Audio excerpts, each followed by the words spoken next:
ये चाहते हैं कि आपका माइंड हमेशा आपके कंट्रोल में रहे और आप उसे अपनी मर्जी के मुताबिक काम ले सकें। अगर आप यही चाहते हैं तो इस वीडियो को आखिर तक जरूर देखिएगा। आज मैं आपको एक कहानी सुनाऊंगा। इस कहानी में आपकी जिंदगी से जुड़े हुए कुछ राज छुपे हैं जो आपके बहुत काम आएंगे। आपको वो तरीका समझ आ जाएगा जिससे आपका दिमाग आपके काबू में आ जाएगा। किसी सल्तनत पर एक बादशाह हुकूमत करता था। उसे घोड़ों से बहुत प्यार था। उसके पास 4 जंगली घोड़े थे। बादशाह को घोड़े बहुत पसंद थे। बादशाह चाहता था कि कोई उन घोड़ों को अच्छे से ट्रेन कर दे ताकि बादशाह उन पर सवारी कर सके, लेकिन बदकिस्मती से कोई भी ट्रेनर उन्हें ट्रेन नहीं कर पा रहा था। जब भी कोई ट्रेनर उन पर सवारी करने की कोशिश करता, वो घोड़े उसे जमीन पर गिरा देते। बादशाह को वो घोड़े इतने पसंद थे कि वो किसी भी ट्रेनर को ये इजाजत नहीं देता था कि वो उन घोड़ों पर सख्ती करे, मारपीट करके उन्हें ट्रेन करने की कोशिश करे। बादशाह ने अपनी सल्तनत में ये मनादी करवा दी थी कि जो कोई भी उन घोड़ों को अच्छे से ट्रेन करेगा उसे 1 लाख सोने के सिक्के इनाम में दिए जाएंगे। इस इनाम के लालच में कई लोग आए, लेकिन घोड़े से गिरकर अपनी टांगें, अपनी हड्डियां तड़वा बैठे। फिर एक दिन एक नौजवान ट्रेनर बादशाह के दरबार में आया और कहा कि मैं आपके घोड़ों को ट्रेन कर सकता हूं, लेकिन मेरी 2 शर्तें हैं। बादशाह थोड़ा हैरान हुआ। खैर, उसने पूछा कि बताओ क्या शर्तें हैं तुम्हारी। ट्रेनर बोला कि मेरी पहली शर्त तो ये है कि इन घोड़ों को ट्रेन करने के लिए मुझे 1 साल का वक्त दिया जाए, और मेरी दूसरी शर्त यह है कि मुझे एक काफी बड़ी और खुली जगह दी जाए जिसमें मैं इन घोड़ों के साथ रहूंगा। मैं ही इन घोड़ों की देखभाल करूंगा और इनके खाने पीने का इंतजाम करूंगा। उस जगह के इर्द गिर्द काफी ऊंची दीवार होनी चाहिए ताकि कोई भी अंदर आकर मुझे डिस्टर्ब ना कर सके।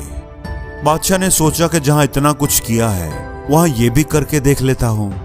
बादशाह ने कहा, ठीक है, तुम कल से आ जाना, तुम्हारी सारी शर्तें पूरी कर दी जाएंगी।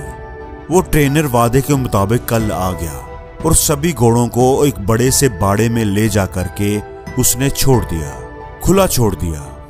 अब वो 4 घोड़े बाड़े के अंदर इधर उधर दौड़ने लगे। अब ट्रेनर ने क्या किया कि बाड़े की दीवार के साथ साथ दौड़ने लगा। कुछ देर दौड़ भाग करने के बाद उसने घोड़ों को चारा खिलाया, पानी पिलाया, खुद भी खाना खाया और आराम से उसी बाड़े में लेट गया। घोड़े अब भी बाड़े के अंदर आजाद थे।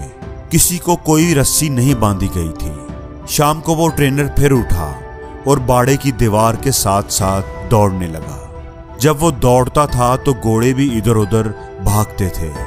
जब शाम हुई तो उसने घोड़ों को खाना खिलाया, पानी पिलाया, खुद भी अपना खाना खाया, घोड़ों को रस्सी से बांधा और खुद भी उनके साथ ही जमीन पर चटाई बिछाकर सो गया। सुबह हुई तो ट्रेनर घोड़ों को खोलकर बाड़े में भागने लगा। अब यही उसका रोज का मामूल था।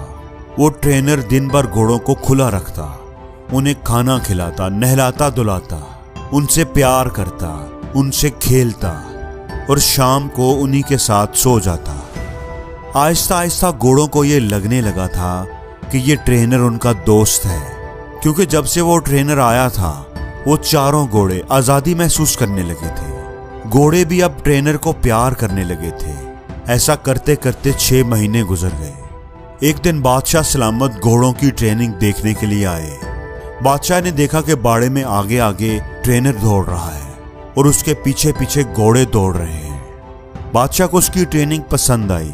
वो वापस चले गए। जब 1 साल पूरा हो गया तो बादशाह को पैगाम भिजवाया गया कि घोड़े बिल्कुल ट्रेन हो चुके हैं, बिल्कुल रेडी हैं। बादशाह खुशी खुशी उन्हें देखने के लिए आया। जब बादशाह वहां पहुंचा तो ट्रेनर ने बारी बारी 4 घोड़ों को लगाम डालकर उन पर सवारी करके दिखाया। सभी घोड़े आराम से बाड़े के किनारे किनारे दौड़ लगा रहे थे। किसी घोड़े ने भी ट्रेनर को गिराने की कोशिश नहीं की। बादशाह ने पूछा कि ये तुमने कैसे किया? ऐसा तो कोई भी नहीं कर सका। तुमने ये खास काम कैसे किया? ट्रेनर ने कहा कि पहले मैं इनके साथ रहकर, इनको आजादी देकर इनका दोस्त बन गया। मैंने इनका एतमाद हासिल किया।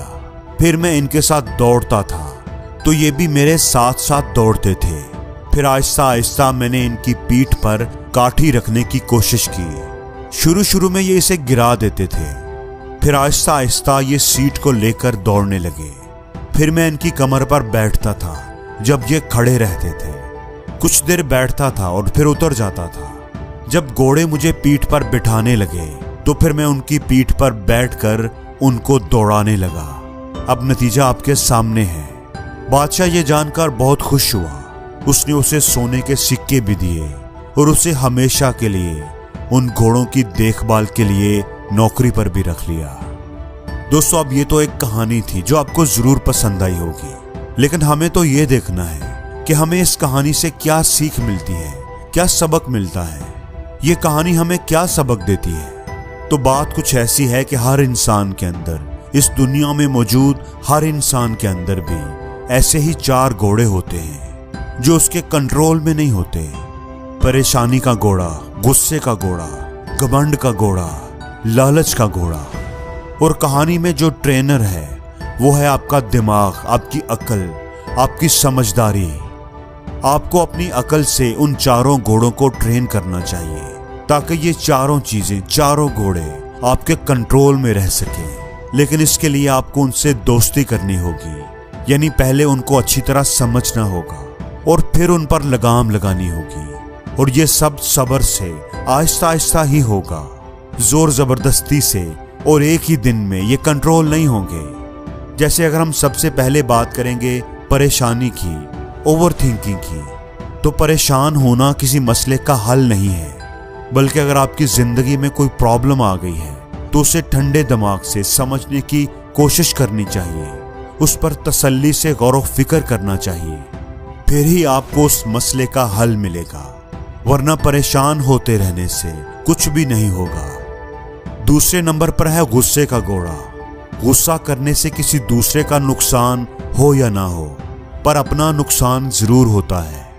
कुछ बातों पर, कुछ चीजों पर तो गुस्सा आ ही जाता है। जैसे अगर कोई आपकी इंसल्ट करे या आपके साथ कोई ज्यादती करे तो गुस्से का आना लाजमी है। लेकिन कब, कहां और कितना गुस्सा करना चाहिए, कब करना चाहिए और कब नहीं करना चाहिए, कब हमें अपने गुस्से पर काबू पाना चाहिए, उसे कंट्रोल करना चाहिए और कैसे कंट्रोल करना चाहिए, यही अपने ट्रेनर यानी अपनी अकल की मदद से उस गुस्से के घोड़े को आहिस्ता आहिस्ता सिखाना चाहिए।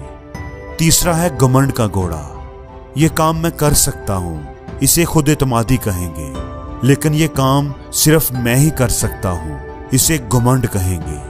हमें खुद पर एतमाद करना चाहिए, खुद पर फख्र करना चाहिए, लेकिन खुद पर कभी भी घमंड नहीं करना चाहिए। यही बात हमें अपनी अकल के जरिए इस तीसरे घोड़े को समझानी चाहिए।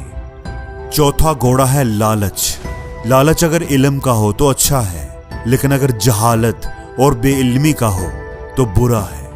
लालच अगर सही तरीके से, समझदारी से, मेहनत से रिज़्क़े हलाल कमाने का हो तो अच्छा है, लेकिन लालच जल्दी से, गलत तरीके से, नाजायज कामों से दौलत हासिल करने का हो तो बुरा है। यही फर्क अपने उस चौथे घोड़े यानी लालच को समझाना चाहिए। और जिंदगी में हर रोज कुछ नया सीखो, नया सोचो, नया करो, लर्न करो।